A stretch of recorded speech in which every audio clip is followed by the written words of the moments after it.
rugged coast of Devon has lured many a gallant ship to her doom. There's beauty and grandeur in these gnarled cliffs, but treachery too.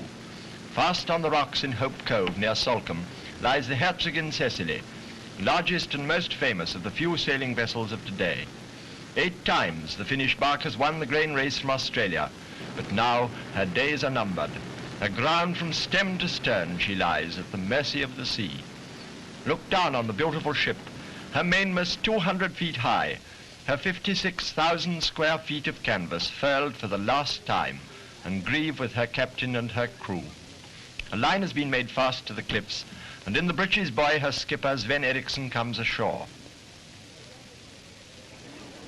His is a romantic story, for on a previous voyage he met his wife, then Miss Pamela Bourne, an Oxford BA, sailing before the mast for adventure. But true to the tradition of the sea, the master will not abandon his ship till he must, even though all hope of her salvage is now abandoned. One of the saddest sights around the British coast today has drawn thousands across the fields and along the cliff top to Sewer Mill Cove. And down below is the stranded Herzogin Cecily, the largest and most famous windjammer of the Australian grain-carrying trade. For her master, Sven Eriksson, and his British wife, their honeymoon trip has ended in desolate tragedy. In this famous ship, his first command, Sven Eriksson has made the voyage to Australia and back 8 times successfully, once in 86 days from Port Lincoln to Falmouth, the second fastest time ever made by the present fleet of windjammers. And now nearly half the cargo, 2,000 tons of grain, is lost. And worse than that, it looks as if the Herzogin Cecily may be a total loss. And if she is, the fleets of the world will be that much less picturesque. And another romantic chapter in the history of the sea will be closed forever. We are speaking to you now in unhappy circumstances.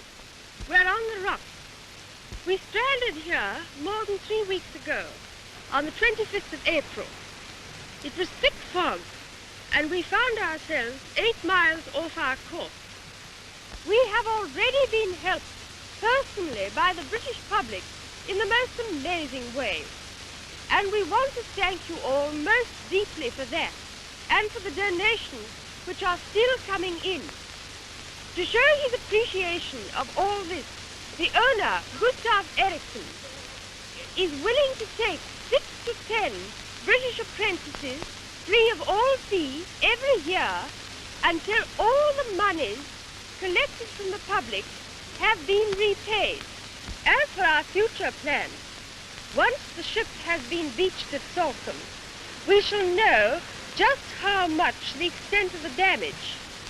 Our next ambition is to be able to start out in the autumn with the other members of the Eriksson fleet to collect our grain cargo in Australia. After being in doubt about the fate of the Herzogin Cecily for nearly 2 months, her owners have decided to try and tow her off the rocks. With her stern riding light and the spring tides providing over 13 feet of water, the tugs haul first one end and then the other. But though some of the watchers say that at one point her masts were gently shaking, and though measurements have since shown that her hull actually moved 2 feet, after 4 hours' work the Herzogin Cecily remains where she was.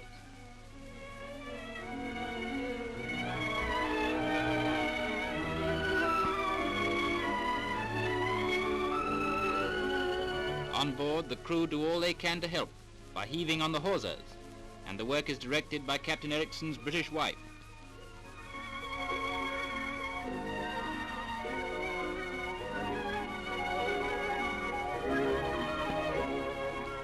At the next spring tides, Mrs. Eriksson hopes to try again, so it's better luck next time to the Herzogin Cecily. As we go to print, we learn that there's now no more hope for the famous Finnish windjammer Herzogin Cecily. But still her master and crew refuse to abandon their ship. Still, too, the only communication with the shore is by the breeches buoy, a nerve-wracking passage through the air which our cameraman had to make with full equipment. These pictures give a remarkable idea of the height of the cliffs, which have already claimed so many victims. And now a start is being made on the work of dismantling her 56,000 square feet of canvas.